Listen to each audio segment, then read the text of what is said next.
What would you do with $1 billion?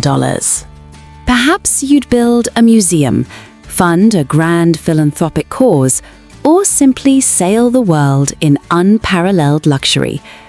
But what if your ambition wasn't just to enjoy the world, but to own a piece of it? For two reclusive British billionaires, David and Frederick Barclay, their fortune became a tool for an experiment of staggering scale. They didn't just buy a yacht, they bought an island, and with it, the power to challenge its centuries-old laws. It's stories like this, these almost mythical tales of ambition, that I find so captivating.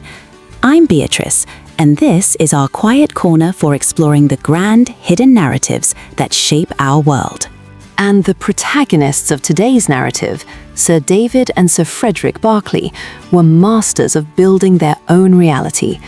Often dubbed the Magicians of Mayfair, these intensely private twins operated from the shadows, quietly amassing a fortune nearing $4 billion. But their power wasn't just in their bank accounts, it was woven into the very fabric of British life.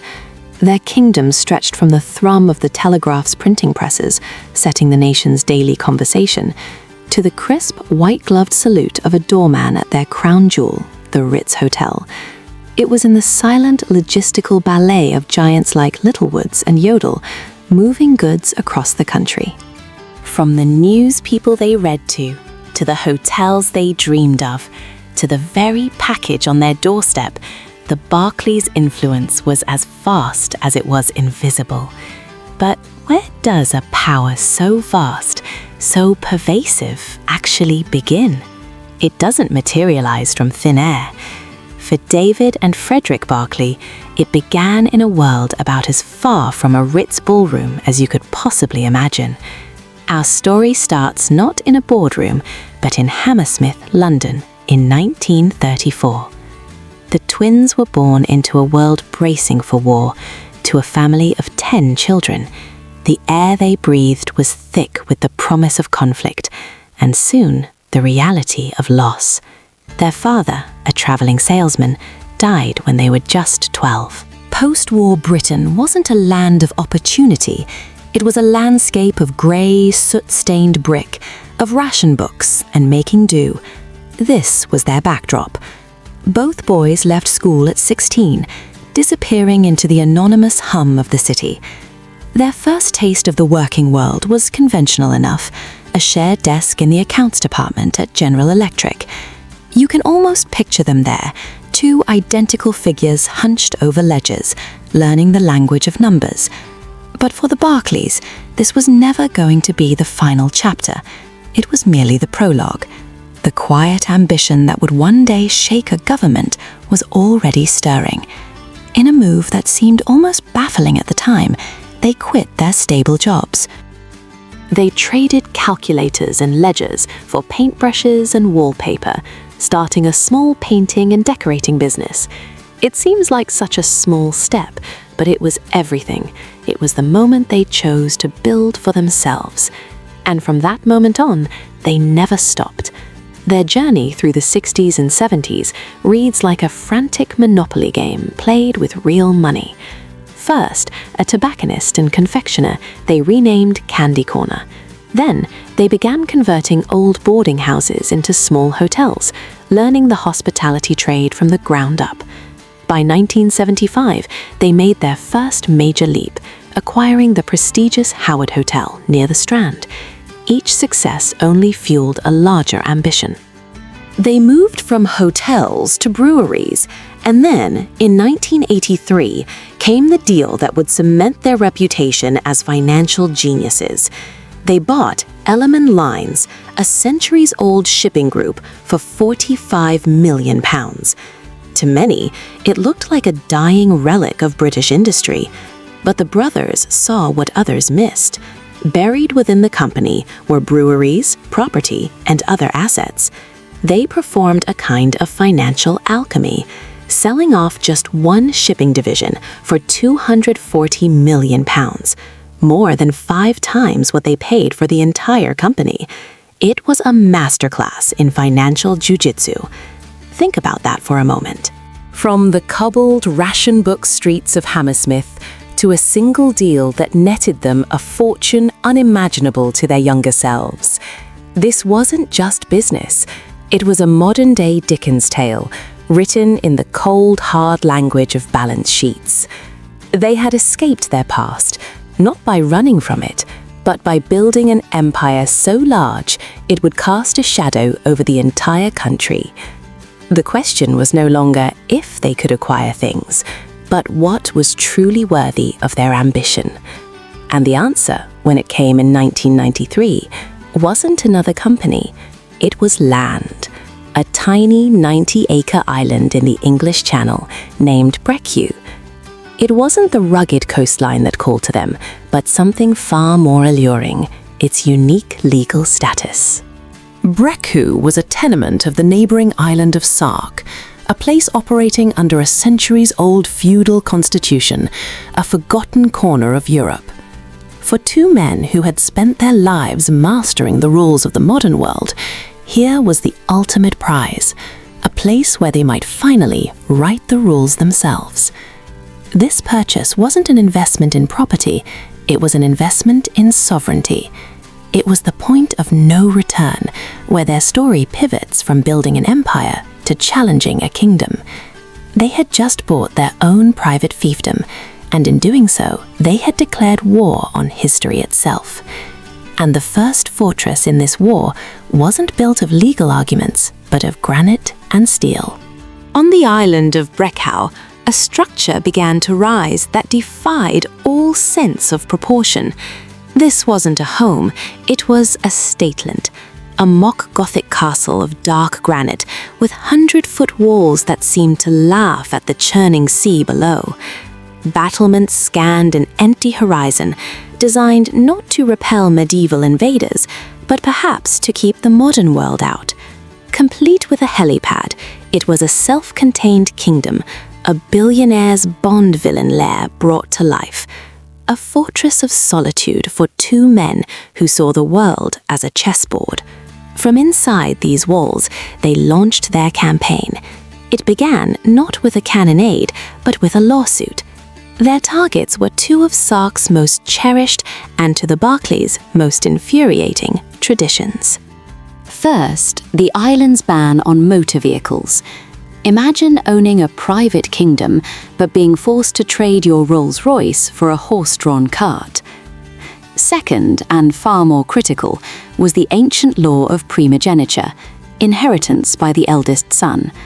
For men obsessed with building a dynasty, a law that dictated who could inherit their fortress was an intolerable intrusion. They didn't just complain, they weaponized their wealth, hiring the world's best lawyers to do something unprecedented. They hauled Sark's 443-year-old feudal charter into the bright, unforgiving lights of the European Court of Human Rights. It was a clash of epochs, a medieval tapestry scrutinized under a digital microscope. Ancient, handwritten laws of tenancy and fealty pitted against the universal doctrines of modern human rights, and the billionaires won. In 2008, under immense legal and political pressure, Europe's last feudal system was officially dissolved. Sark was forced to hold its first fully democratic elections. The Barclay brothers had, on paper, achieved the impossible. They had single-handedly toppled a kingdom and remade it in the image of modernity. They were visionaries, modernizers, liberators. Or were they? Because what happened next revealed a much darker side to their ambition. In those first elections, the candidates the Barclays had backed were roundly defeated. The people of Sark had chosen their own path. The brothers' response was swift and brutal. They declared they were shutting down their vast network of businesses on the island, hotels, shops, real estate. Overnight, they threatened to put 100 people out of work, a catastrophic blow to an island of just 600 residents. It was a move seen by the world not as a business decision, but an act of pure coercion, a petulant tantrum by kings who didn't get their way. This was the economic stranglehold their critics had warned about. The mask of the modernizer had slipped, revealing the face of a tyrant.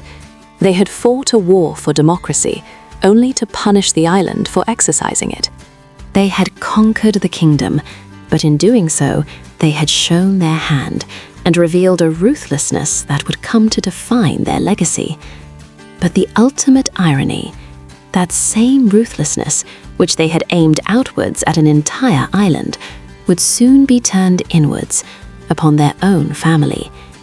The war with Sark was over, but a civil war, a battle for succession, was just beginning. As Sir David's health began to fail, the question of the future loomed. Who would inherit the keys to the kingdom? His sons, Aidan and Howard, were the designated heirs, but their uncle, Sir Frederick, felt he was being systematically pushed out of the empire he had co-created.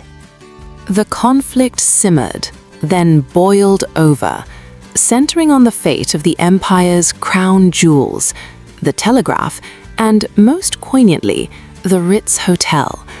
Sir Frederick began taking his meetings in the one place he felt was a sanctuary, the sunlit conservatory of the Ritz, a space designed for quiet conversations over tea, surrounded by palm fronds and old-world elegance. It was here he discussed his strategy, his fears, his next moves with his daughter. But he couldn't shake the feeling, a feeling of being listened to. Then, in February 2020, the story broke, and it was more dramatic than any fiction.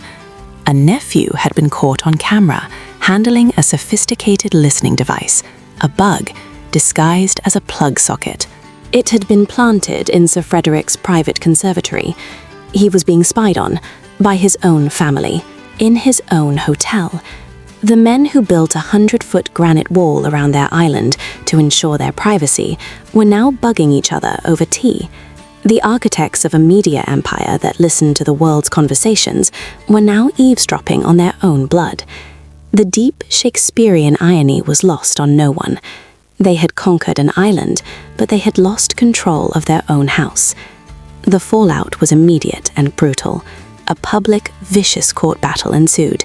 The judge called the bugging reprehensible. In the chaos, against Sir Frederick's desperate pleas, the Ritz was sold to a Qatari investor, the ultimate symbol of their shared triumph, now a monument to their division. And then, in January 2021, Sir David Barclay passed away. The partnership that had started in a post-war London sweet shop, that had conquered industries and toppled governments, was officially over. One brother was gone, the other was betrayed, and the empire, the grand project of their entire lives, was left fractured and facing an uncertain future. So what then is the legacy of the Barclay brothers? It's a paradox, isn't it? On one hand, they were true visionaries, modern-day titans who built an empire from nothing. But on the other, they became ruthless autocrats, their ambition ultimately turning inward to corrode the one thing they couldn't buy, their own family. They built a fortress to keep the world out, only to find the greatest threat was already inside. Their story is a powerful, almost unsettling testament to the reality-bending force of immense wealth. It's a cautionary tale written not in ancient scrolls, but in bank letters and courtroom filings, showing how the pursuit of absolute control can lead to losing the very things that matter most. Uncovering these hidden sagas is what we are so passionate about here. And that's why we would love to hear from you in the comments. Which other complex figures of British wealth and power should we explore next? If you, like us, are fascinated by the stories behind QuietLuxury and the epic ambitions that shape our world, please consider liking this video and subscribing to our channel.